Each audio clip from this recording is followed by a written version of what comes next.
না কম? আমি এই রাস্তা দিয়ে বেশ কয়েকবার গিয়ে এই নির্বাচনের মৌসুমে, কিন্তু মতসভা করিবার জনসভা করিবার মতো প্রস্তুত নেওয়া আছে। এই কয়েন হাতাকা বিদ্যুৎ গেই, রামপুর গেই, বড়ডাগোলা গেই, কারবিল গেই, কিন্তু থামানো হয়। এখন সময় এত কম, এখন আপনি এখন উঠিয়া টেকনাফ যাবে রয়েছে। আজ সারাদিন কত টাকা দিয়ে ঠিক নাই। আইও ঘোরানো আস্তে আস্তে আগুন কাটতে পারিনি। 68 বছর বয়সে গিয়ে ওনারা 35 বছর আগে আপনি বানাইলেন। এখন কথা কমায়, ওনারা পরীক্ষিত সন্তান, পরীক্ষিত মানুষ। ওনারা আরে খুব বেশি ভালোবাসে। আজ এতে কারাগারে যাচ্ছিলাম, তখন আর স্ত্রীর ওনারা পুত্রবধূরে আত্মহারে বেশি ভোট দিয়ে সংসদে পাঠাই। এই ভালোবাসার ঋণ কোনোদিন খুঁজি না হয়েছে। সারা জীবন আমরা ভালোবাসার বন্ধনে আবদ্ধ থাকতে চাই, আমরা ভালোবাসার কারাগার বন্দি থাকতে চাই। কারণ পৃথিবীর কোনো কারাগার আরো বন্দি করে রাখি না, আরে গুম করে ফেলায় মারি ফেলাইবার উদ্দেশ্যে আমরা দোয়া করছিলাম। এদেশের মানুষ দোয়া করছে, আর মা বকল দোয়া করছি আল্লাহ আর হায়াত রাখি। আজ ওনার সামনে জিন্দা রাখে আল্লাহ মারে কে। অনেকের প্রতি আর কোন শিকায়ত নাই, কিন্তু অনুরোধ আছে। আর বিভিন্ন জন, বিভিন্ন দল মত আর হয়তো অনুসরণ করছে আগে, আর দেশে তো বিভিন্ন রাজনৈতিক দলের অনুসারী আছে, স্বাভাবিক। কিন্তু দেশের পক্ষে তো মাথা এখন উগুয়া। বাংলাদেশের স্বাধীনতা সার্বভৌমত্ব রক্ষা করিতে বিরোধে দল উগুয়া, ইবা বিএনপি। এদেশের গণতন্ত্রের সুরক্ষা দিতে যেতে, বারে বারে গণতন্ত্র উদ্ধার করছে, পুনঃপ্রতিষ্ঠিত করছে দলের নাম বিএনপি। আর নেত্রী দেশনেত্রী বেগম খালেদা জিয়া যেমন হয়ে বিদেশে আমার কোনো ঠিকানা নাই, এখানে আমার জন্ম, এখানে আমার মৃত্যু, এখানেই আমার ঠিকানা। আমাদের নীতি হচ্ছে প্রথম বাংলাদেশ আমার শেষ বাংলাদেশ, জীবন বাংলাদেশ আমার মরণ বাংলাদেশ। সেই জিয়া রহমানের সন্তান এখন আমাদের সামনে পরিকল্পনা ঘোষণা করেছেন, নীতি ঘোষণা করেছেন। সবার আগে বাংলাদেশ, ক্ষমতার আগে জনতা, আমার আগে আমরা, আমরা আমাদের নীতি হিসাবে ঘোষণা করেছি সবার আগে বাংলাদেশ। কারণ এই বাংলাদেশের স্বার্থ, এই বাংলাদেশের মানুষের স্বার্থ সবসময় সমুন্নত রাখার ইতিহাস আছে বিএনপি। আমি কারো সমালোচনা করব না, কিন্তু যারা অন্য দেশের সেবাদাস হিসাবে এই দেশে প্রতিভাত হয়েছে, মানুষ তাদেরকে প্রত্যাখ্যান করেছে। সুতরাং আমরা জনগণের দল হিসাবে এদেশের স্বাধীনতা সার্বভৌমত্ব রক্ষা করার দল হিসাবে, গণতন্ত্রকে সমৃদ্ধ করার দল হিসাবে বারে বারে গণতান্ত্রিক আন্দোলনে অংশগ্রহণ করে আমরা এই গণতন্ত্রকে রক্ষা করেছি। সেই দল হিসাবে আমাদের ইতিহাস আছে, ইনশাআল্লাহ ভবিষ্যৎ আছে। আপনারা সমর্থন করবেন। এই বাংলাদেশের প্রত্যেক জনগণকে আমরা কর্মের একজন দক্ষ জনশক্তিতে রূপান্তর করব। কিভাবে? আমাদের তো বয়স হয়ে গিয়েছে, আমাদের মুরব্বীরা এখানে যারা বসে আছেন আমাদের বয়স হয়ে গেছে। আমাদের সন্তানদের জন্য আমাদের এমন একটা বাংলাদেশ রেখে যেতে হবে যে বাংলাদেশে কোনোদিন শিক্ষিত বেকার পয়দা হবে না। শিক্ষা গ্রহণ করার উদ্দেশ্য একমাত্র ডিগ্রি অর্জন হতে পারে না। আমরা শিক্ষা গ্রহণ করব, ডিগ্রি অর্জন করব, সাথে সাথে আমরা কারিগরি প্রশিক্ষণ নেব, বাংলা ইংরেজির পাশাপাশি আরো একটি তৃতীয় ভাষা শিখবো। এই হচ্ছে আমাদের শিক্ষানীতি। তাহলে ম্যাট্রিক ইন্টারমিডিয়েট পাস করার পরে কেউ যদি উচ্চশিক্ষা গ্রহণ করতে চায় ভালো, যদি না গ্রহণ করতে চায় নিজের কর্মসংস্থান নিজে করবে, দেশে এবং বিদেশে কর্মসংস্থান খুঁজে পাবে। সেই হিসাবে আমরা আমাদের প্রত্যেক জনগণকে একজন দক্ষ নাগরিক হিসেবে, কর্মঠ নাগরিক হিসেবে, প্রশিক্ষিত নাগরিক হিসেবে গড়ে তুলবে ইনশাআল্লাহ। তাহলে আর বাংলাদেশে কোনো অভাব থাকবে? আমাদের নীতি আছে, পরিকল্পনা আছে, আমরা কর্মসূচি প্রণয়ন করেছি সবার জন্য, সকল নাগরিকের জন্য। যেমন আমার মা বোনদের জন্য, যারা দরিদ্র পরিবার, তাদেরকে আমরা ফ্যামিলি কার্ড দেব। সেই ফ্যামিলি কার্ড যারা পাবেন সেই পরিবারের প্রধান মহিলা হবেন, কর্ত্রী হবেন। তার প্রতি মাসে বিনামূল্যে তিনি নিত্য প্রয়োজনীয় দ্রব্য সামগ্রী পাবেন একটা নির্দিষ্ট অঙ্কের। পরবর্তীতে সেটা পর্যায়ক্রমে আমরা সেই পরিমাণটাও বাড়াবো, পরিবারের সংখ্যাও বাড়াবো। আমরা শুরু করি, তাহলে দারিদ্র বিমোচন হবে, সামাজিক নিরাপত্তা আসবে, আমার মা বোনদের সম্মান বৃদ্ধি হবে, মর্যাদা বৃদ্ধি হবে এবং সে সামাজিক নিরাপত্তাটা পাবে। তার সন্তানরা পড়াশোনা করতে পারবে, সচ্ছলতা আসবে, দেশের সম্পদ হিসেবে তার সন্তানরা গড়ে উঠবে। এই আমাদের পরিকল্পনা, অবাস্তব কিছু নয়। আমরা বলি যে সবার জন্য স্বাস্থ্য কার্ড দেব, প্রত্যেক নাগরিকের হাতে স্বাস্থ্য কার্ড থাকবে, বিনামূল্যে সরকারি চিকিৎসা পাবে। যদি কোনো গরিব ভাই বোন যার আর্থিক সামর্থ্য নয় উন্নত মানের চিকিৎসা নেওয়ার, প্রাইভেট হাসপাতালে উন্নত মানের চিকিৎসা নেওয়ার প্রয়োজন হতে পারে, আমরা বলেছি সরকারি ব্যয়ে তার সেই চিকিৎসাটা নিশ্চিত করা হবে। সেই বিবেচনায় আমরা সবার জন্য স্বাস্থ্য এই নীতি ঘোষণা করেছি, আমাদের নীতি আছে। আমরা বলেছি কৃষকদের জন্য কৃষক কার্ড দেব। সেই কৃষক কার্ড যার হাতে থাকবে সে ক্ষুদ্র, মাঝারি, বৃহৎ চাষী হতে পারে, মৎস্যজীবী, কৃষিজীবী, ধান চাষ করতে পারে অথবা পশুপালন করতে পারে, সবাই কৃষক, লবণ চাষও করতে পারে, সবাই কৃষক। সেই কার্ডের মাধ্যমে ডিজিটাল পদ্ধতিতে আবহাওয়ার সমস্ত রিপোর্ট পাবে, কোন মৌসুমে কি চাষ করবে তার পরামর্শ পাবে, কৃষি উপকরণ ন্যায্য মূল্যে পাবে, কৃষি ঋণ পাবে এবং তার উৎপাদিত দ্রব্য সরকার বাজারজাত করার ব্যবস্থা করবে, পচনশীল দ্রব্য সংরক্ষণের ব্যবস্থা করবে। এগুলো আমাদের কর্মসূচি। সুতরাং আমাদের নেতা বলেছেন, জনাব তারেক রহমান বলেছেন, আই হ্যাভ এ প্ল্যান, আমাদের একটা কর্মসূচি আছে, পরিকল্পনা আছে এই দেশের মানুষের জন্য, এই দেশের জন্য। আমরা আন্দাজে কোনো বয়ান করছি না।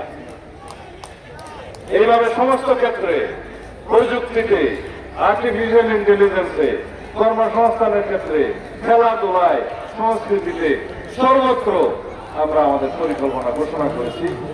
এক দুদিন পরে আপনারা ইশতেহারের সকল কিছু পাবেন, ইতিমধ্যে অনেক কিছু জেনেছেন। এই তোমার স্লোগান বন্ধ করো। আর আমরা বলেছি এই দেশের অর্ধেক জনসমষ্টি নারী, অর্ধেক জনসমষ্টিকে দেশের গঠনে, দেশ গঠনে, জাতি নির্মাণে আমরা অংশগ্রহণ করাবো। জাতীয় সংসদ নির্বাচনে আমরা সরাসরি মনোনয়ন দিয়েছি অনেক মেয়েদের, অনেক নারীদের। আমাদের বিপরীতে যারা নির্বাচন করছে তারা একজন নারীকেও জাতীয় সংসদে সরাসরি নির্বাচনের জন্য প্রতিনিধিত্ব দেয় নাই, মনোনয়ন দেয় নাই। কর্মজীবী মহিলাদের উদ্দেশ্যে তারা অবমাননাকর কথা বলেছে। এখানে স্লোগান একটু বন্ধ করো ভাই, স্লোগান একটু বন্ধ করো, স্লোগান বন্ধ করো। কর্মজীবী মহিলাদেরকে তারা অপমানজনক কথা বলেছে, অবমাননাকর বক্তব্য দিয়েছে, বলে দুঃখ প্রকাশ করেছে, অর্থাৎ তারা সেই বক্তব্য দিয়েছে। আপনারা দয়া করে একটু স্লোগান বন্ধ করবেন। হ্যাঁ, আপনাদেরকে অভিনন্দন জানাচ্ছি, স্বাগতম জানাচ্ছি, একটু দয়া করে স্লোগান বন্ধ করুন প্লিজ, প্লিজ স্লোগানটা বন্ধ করুন। একটু স্লোগান বন্ধ করা। এখন আমাদের বক্তব্য দেওয়ার যে বিষয়বস্তু দেশের উদ্দেশ্যে, দেশের জনগণের উদ্দেশ্যে, তা আমরা পরিষ্কার করে জনগণের সামনে টেবিলে রেখেছি। অন্যদিকে আরেকটি রাজনৈতিক দল নতুন করে মুক্তিযুদ্ধের বিভ্রান্তকর ইতিহাস বর্ণনা করে জাতীয় বিতর্ক সৃষ্টি করেছে। উদ্দেশ্য কি জানি না, উদ্দেশ্য কি জানি না, তবে এই নির্বাচনকে প্রশ্নবিদ্ধ করা তাদের উদ্দেশ্য হতে পারে। এদেশের সকল মানুষ জানে তৎকালীন মেজর জিয়া, শহীদ রাষ্ট্রপতি জিয়াউর রহমান প্রথম 26 তারিখ রাতে, অর্থাৎ 25 তারিখ দিনগত রাত 26 তারিখের প্রথম প্রহরে উই রিভল্ট বলে বিদ্রোহ ঘোষণা করেছিলেন এবং চট্টগ্রামেরই তার অধীনস্থ সেনা কর্মকর্তা এবং সিপাহীদের নিয়ে স্বাধীনতার ঘোষণা দিয়েছিলেন। পরবর্তীতে 27 মার্চ কালুরঘাট বেতার কেন্দ্র থেকে অফিসিয়ালি নিজেকে provisional head of the state ঘোষণা করে বাংলাদেশের স্বাধীনতা ঘোষণা করেছেন। সারা পৃথিবীর মানুষ জেনেছে, শুনেছে, ইতিহাস, মুক্তিযুদ্ধের ইতিহাস থেকে লেখা হয়েছে, দলিল সেখানে লিপিবদ্ধ আছে। পরবর্তীতে তৎকালীন সময়ে দেশের নির্বাচিত নেতা হিসেবে শেখ মুজিবুর রহমানের, প্রথম শেখ মুজিবুর রহমানের নামে তিনি স্বাধীনতার ঘোষণা সংশোধিত আকারে দিয়েছেন, সেটাও ইতিহাস আছে। ইতিমধ্যে জামায়াত ইসলামের আমির সাহেব নতুন করে প্রথম বিদ্রোহ ঘোষণা করার নাম ঘোষণা করলেন ওলি সাহেব, এবং তিনি নিজেও দাবি করলেন। বাংলাদেশ জামায়াত ইসলামী যারা এদেশের স্বাধীনতার বিরোধিতা করেছে, এদেশের মা বোনদেরকে লাঞ্ছিত করেছে, ইজ্জত হরণ করেছে, পাকখানাদার বাহিনীর হাতে হস্তান্তর করেছে, তারা এদেশের অনেক মুক্তিযোদ্ধাকে হত্যা করেছে, তারা কি করে স্বাধীনতার বয়ান দেয়? বাংলাদেশের মানুষ স্বাধীনতার পক্ষে, সার্বভৌমত্বের পক্ষে, বিএনপির পক্ষে ইনশাআল্লাহ। এদেশের মানুষ নতুন করে স্বাধীনতার ইতিহাস অন্তত জামায়াত ইসলামের কাছ থেকে শুনতে চায় না। তারা বলছে তাদের একজন মুক্তিযোদ্ধা আছে। আমরা অবাক করলাম, কোথায়? আমরা তো জানতাম সেটা রাজাকারদের পার্টি। পরে দেখা গেল তাদের জোটে একজন মুক্তিযোদ্ধাকে যোগদান করিয়েছে, তার নাম কর্নেল অলি আহমদ বীর বিক্রম। আমি সম্মান করি, তিনি মুরব্বী মানুষ, বয়স্ক মানুষ এবং প্রখ্যাত মুক্তিযোদ্ধা। কিন্তু জামায়াত ইসলামের ভাইদের প্রয়োজন হয়ে গিয়েছিল মুক্তিযুদ্ধের একটা সাইনবোর্ড নেয়ার জন্য। তারা এখন বলছে তাদেরও একজন মুক্তিযোদ্ধা আছে। ভালো, হ্যাঁ, আমাদের পুরো দলটাই তো মুক্তিযোদ্ধাদের দল। আমাদের দলটা সৃজন করেছে, প্রতিষ্ঠা করেছে তো বাংলাদেশের স্বাধীনতার মহান ঘোষক, এই দেশের রণাঙ্গনের মহানায়ক সম্মুখ সমর করতে করতে এই দেশের স্বাধীনতা অর্জন করেছেন। এই স্বাধীনতা যেমন অরক্ষিত হয়ে গেছিল 1975 7 নভেম্বর সিপাহী জনতার সম্মিলিত বিপ্লবের মধ্য দিয়ে দেশের স্বাধীনতাকে রক্ষা করেছেন। 1979 সালে এদেশে বাকশালকে বিলুপ্ত করে সাংবিধানিক ভাবে বহুদলীয় গণতন্ত্রের প্রচলন করেছেন, বিচার বিভাগের স্বাধীনতা নিশ্চিত করেছেন, গণমাধ্যমের স্বাধীনতা নিশ্চিত করেছেন। আমরা তো সেই দল, যে দলের নেত্রী দেশনেত্রী বেগম খালেদা জিয়া দীর্ঘ 9 বছর সংগ্রাম করতে করতে সামরিক স্বৈরাচারকে হটিয়েছেন। আমরা সেই দল, যে দলের ইতিহাস হচ্ছে সংসদীয় পদ্ধতির সরকার ব্যবস্থা পুনরায় চালু করা 1991 সালে। আমরা সেই দল, আমাদের দেশনেত্রী বেগম খালেদা জিয়া এদেশের মানুষের ভোটাধিকার নিশ্চিত করার জন্য তত্ত্বাবধায়ক সরকার পদ্ধতি প্রচলন করেছিলেন। অতএব আমাদের সাংবিধানিক ইতিহাস আছে, গণতান্ত্রিক ইতিহাস আছে, উন্নয়নের ইতিহাস আছে, এই দেশের গণতন্ত্রকে সমৃদ্ধ করার ইতিহাস আছে, এই দেশের নারী সমাজকে অগ্রগতি দেওয়ার ইতিহাস আছে, এই দেশের যুব সমাজকে অগ্রগতি দেওয়ার ইতিহাস আছে, এই দেশের স্বাধীনতা সার্বভৌমত্ব রক্ষার ইতিহাস বাংলাদেশ জাতীয়তাবাদী দলের সমৃদ্ধ ইতিহাস। এদেশে গণতন্ত্রকে বারে বারে উদ্ধার করার, পুনরুদ্ধার করার, পুনঃপ্রতিষ্ঠা করার ইতিহাস বাংলাদেশ জাতীয়তাবাদী দলের ইতিহাস। আমরা মনে করি উন্নয়নের বিকল্প নাম বিএনপি। ধানের শেষ গণতন্ত্রের আরেক নাম বিএনপি ধানের শীষ। সুতরাং আমাদের অতীতেও আছে, বর্তমানও আছে, ইনশাআল্লাহ ভবিষ্যতেও আছে। আমি কারো আর সমালোচনা করতে চাই না, শুধু সতর্ক থাকতে বলবো আপনাদেরকে। ভবিষ্যতে হয়তো এই বাংলাদেশ জামাত ইসলামী একদিন বলবে তারা বাংলাদেশের স্বাধীনতার জন্য মুক্তিযুদ্ধে অংশগ্রহণ করেছিল। এইটা বলা বাকি আছে এখনো, হয়তো কোনোদিন বললেও বলতে পারে। আমি বলবো জামাত ইসলামের আমির সাহেব আমাদের নেতা জনাব তারেক রহমানকে অনুসরণ করা শুরু করেছিলেন কিছুদিন আগে থেকে। ভালো, এটা ভালো লক্ষণ। ভালো, আমাদের যে কোনো আচরণ আমরা পরস্পর গ্রহণ করবো, এটা আমরা স্বাগত জানাই। আমি কোনো সমালোচনা করতে চাইনি, কিন্তু যেখানে বাংলাদেশের স্বাধীনতা নিয়ে বিতর্ক হয়েছে, স্বাধীনতার ইতিহাস নিয়ে বিতর্ক হয়েছে, স্বাধীনতার মহান ঘোষক শহীদ রাষ্ট্রপতি জিয়াউর রহমানের ভূমিকাকে বিতর্কিত করেছে, এখানে কথা না বললে তো আমাদের অস্তিত্বই থাকে না। আজকে নিয়ে বলছে কর্নেল অলি সাহেব বিদ্রোহ করেছিলেন, প্রথমে এই কথা বলেছে স্বাধীনতার ঘোষণা তো জিয়াউর রহমান দিয়েছে, সংশোধিত করে বলেছে। যদি বলছেন স্বাধীনতার ঘোষণা জিয়াউর রহমান দেয় নাই, তাহলে বাংলাদেশের মানুষ সেটা কি গ্রহণ করত? সারা পৃথিবীর মানুষ কি সেটা গ্রহণ করত? সুতরাং ভালো করেছেন, সেটা বলেন নাই। ভবিষ্যতে যা ভুল ভ্রান্তি হবে সেই জন্য ক্ষমা প্রার্থনা করা উচিত তাদের এবং সংশোধন করা উচিত। আমি অত্যন্ত শালীনতার সাথে বক্তব্য দিতে পছন্দ করি। আমি মনে করি বাংলাদেশ জামাত ইসলামী নির্বাচন অংশগ্রহণ করেছে, এটা গণতন্ত্রের জন্য একটা সুসংবাদ। তারা প্রতিদ্বন্দ্বিতা করেছে, অবশ্যই সেটা প্রত্যেক গণতান্ত্রিক দল করবে।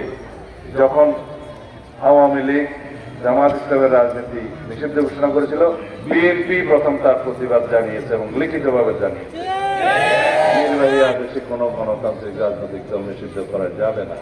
সুতরাং আমরা রাজনৈতিক চর্চার মধ্যে আমাদের গণতান্ত্রিক চর্চাকে আমরা ঊর্ধ্বে তুলে ধরি। সুতরাং আপনারাও সবাই বাংলাদেশের রাজনীতিতে গণতান্ত্রিক চর্চাকে ঊর্ধ্বে তুলে ধরুন। আমরা যদি ভালো গণতান্ত্রিক চর্চার মধ্য দিয়ে ভবিষ্যতের গণতন্ত্রকে শক্তিশালী ভিত্তির উপর দাঁড় করিয়ে দিতে পারি, আমাদের ভবিষ্যৎ প্রজন্ম আমাদেরকে ধন্যবাদ জানাবে, কৃতজ্ঞতা জানাবে। যদি আমরা তা না পারি, আমাদের ভবিষ্যৎ প্রজন্ম আমাদের কোনোদিন ক্ষমা করবে না। আমি এখন উকিয়া টেকনাফ যাব, আমার বক্তব্য শেষ। আমি জানি প্রত্যেক জায়গায় যে সমস্ত অবস্থা লিখে আর কি উন্নয়নের একটা লম্বা ফিরিস্তি দেয়। জাহাঙ্গীর এসে মহকানা জাহাঙ্গীর দেবে। হ্যাঁ, জাহাঙ্গীর কোনোদিন আওয়ামী লীগ নাও করে, তুমি কি কোনোদিন আওয়ামী লীগ করছো? করে নাই, তবে মনে হয় সমর্থন করতো। যাই হোক, এই এলাকার নির্বাচিত চেয়ারম্যান আপনারাই নির্বাচিত করেছেন, ধানের শীষের পক্ষে ভোট করতে চায়। আপনারা কি এটা ভালো মনে করেন না? অবশ্যই। আমি এভাবে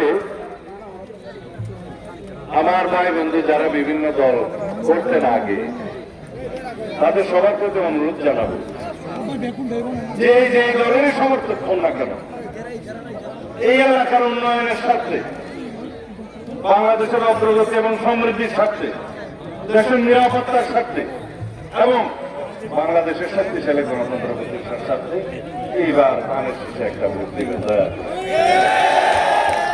যে দলই করেন সেটা আপনার অধিকার, কিন্তু এলাকার সাথে, উন্নয়নের সাথে, গণতন্ত্রের সাথে, নিরাপত্তার সাথে দয়া করে ধানের শীষের পক্ষে একটা ভোট দিবেন। আসসালামু আলাইকুম।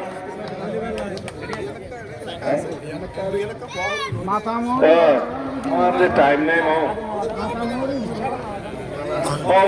মানুষকে করাই না তো। তাই 2003 সালত নিজে একটা পরিকল্পনা করিলাম বুঝছিলাম এই মাতামহরি এলাকা ইয়া চারিপ্রতি মাতামহরি নদী পরিবেষ্টিত, একদিকে সমুদ্র উপকূল মহেশখালী এর এখন উন্নত উপজেলা সৃষ্টি করছে। এই উদ্দেশ্যে মাতামহরী সাংগঠনিক উপজেলা তখনই ঘোষণা দিয়ে মজমিল মেয়েদের সভাপতিয়া এবং পুলিশ তদন্ত কেন্দ্র প্রতিষ্ঠা করতে পূর্ণাঙ্গ থানাও তখনই ঘোষণা করতে মাতামহরী নামে একখান উপজেলা সৃজন গণসন না সাহেব মাতামহরী উপজেলা মিলে নোয়াগুড়ি এখন হাসপাতাল পাইলেন, ইউন অফিস পাইলেন, অ্যাসিডেন্ট পাইলেন, রেজিস্ট্রেশনের দুনিয়ার সেবামূলক কার্যক্রম বেঁকে আইব, লাগস্ট গুরুত্ব শুরু করে বেঁকে আইব আইব না তো নোয়াগুড়ির সাথে নিয়ে গেলাম যেতে বেক্ষ উপজেলা দিলাম তুই আর হাসপাতাল মাইছে কথা আর তুই ঈদগাহ উপজেলা গেল জানা দিয়াম 2 নম্বরই তুই খোলা চাইলাম না 2 নম্বর আগে মাথা মরিব মাতামহরী উপজেলা যদি সন্দেহ হয় লেখো শতকরা 70 আরো শুরু দিতে হবে। আমি সরকার তো চাইতেছি না স্মরণ লাগবে না ইনশাআল্লাহ এটা যেদিন হয়ে যেতে হলো মানুষের কলেজ স্থাপন 2 কিলোমিটার 2-12 কিলোমিটার 4টি বিশ্ববিদ্যালয় 4টি দাখিল মাদ্রাসা আছে যৌক্তিক কারণ হয়ে দেরি তো যৌক্তিকা দিয়ে আমরা আমরা কলেজ সাইন কলেজেরও দেরি স্কুলের কালার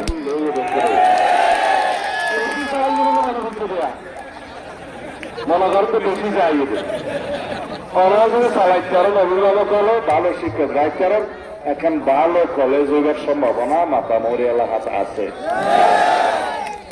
তুই আত্মমানো দামি নদী কাকে নদী দেবি হ্যাঁ